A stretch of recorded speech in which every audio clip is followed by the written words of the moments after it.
கர்த்தருடைய பரிசுத்த நாமம் மகிமைப்படுவதாக. 25/11/2025 செவ்வாய்க்கிழமை, புதிய நாள், புதிய கால வேளைக்காய் கர்த்தரை நன்றியோடு துதிக்கிறேன், ஸ்தோத்திரிக்கிறேன். இந்த நாளுக்கான கர்த்தருடைய வார்த்தை 2 நாளாகமும் 6ஆம் அதிகாரம் 4ஆம் வசனம். தம்முடைய வாக்கினால் சொன்னதை தம்முடைய கரத்தினால் நிறைவேற்றினார். With his hands has fulfilled what is promised with his mouth.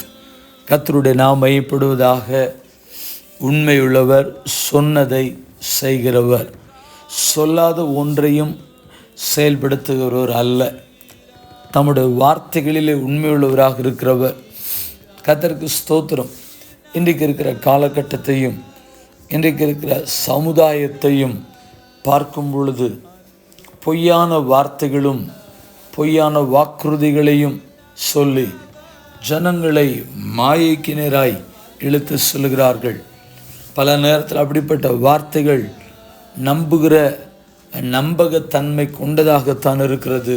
விருப்பங்களை நிறைவேற்றுவதற்கு கர்த்தர் நல்லவராக இருக்கிறார். உங்களுடைய தனிப்பட்ட வாழ்க்கையிலும் உங்களுடைய குடும்பத்தின் வாழ்க்கையிலும், ஏன் உங்களுடைய தொழில் அல்லாவிட்டால் உங்களுடைய சபை, எல்லாவற்றின் காரியத்திலும் தேவன் தம்முடைய வார்த்தைகளை, தம்முடைய கிரியைகளை விளங்க பண்ணி செயல்படுத்துவாராக என்று பிதா, குமாரன், பரிசுத்தாவின் நாமத்தினாலே வாழ்த்தி ஜெபிக்கிறோம். ஜெபிப்போம். பரிசுத்தமுள்ள நல்ல தேவனே, இந்த ஆசீர்வதிக்கப்பட்ட புதிய நாள் காலவேளைக்காக நன்றி. இந்த நாள் முழுவதும் கர்த்தர் எங்களோடு கூட இருந்து ஆசீர்வாதமான பாதைகளில் நடத்தும். இன்றைக்கு எங்களுடைய ஆண்டவர் சொன்னதை செய்கிறவர். தம்முடைய வார்த்தைகளினால் சொன்னதை தம்முடைய கரத்தினால் நிறைவேற்றுவார்.